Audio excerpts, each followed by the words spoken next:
After a successful career in PR, Nick Hewer's now best known for being on our screens. Nick was born and grew up in Swindon.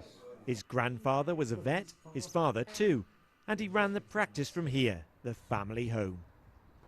So this is the house that you grew up in as a little boy? Yeah, and in fact my father pretty much grew up in here from the 30s, because Grandpa bought it in the 30s, and Grandpa ran the practice from here, and then Dad took it over.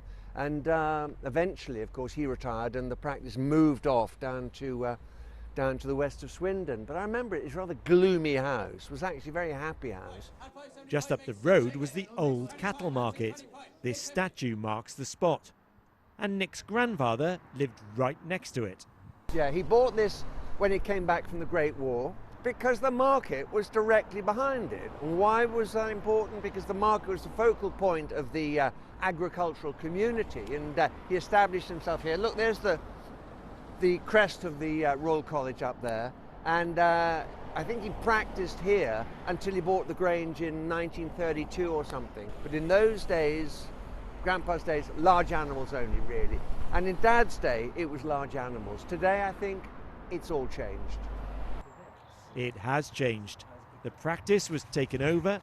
It's now Drove Vets.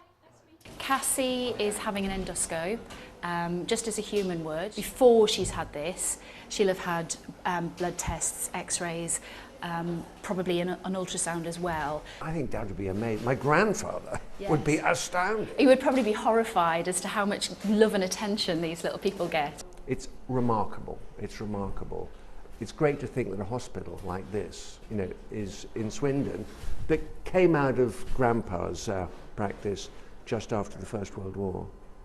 There were fun times here for Nick too. The glue pod, let me tell you, when we were daring kids, 1920, whatever it was, we used to, venture down into the new town, go into the glue pot, because in the corner there was a barrel like that, full of scrumpy. They'd give you a mug, you'd dip it in, and you'd be drunk for sixpence. It was strong stuff. It was terrible stuff. It was terrible. But I've got fond memories. Swindon's a fine, solid, working class town that made a great contribution. And I'm proud of it. I'm very fond of it. A fitting view of the town. Will Glennon, BBC Points West, Swindon.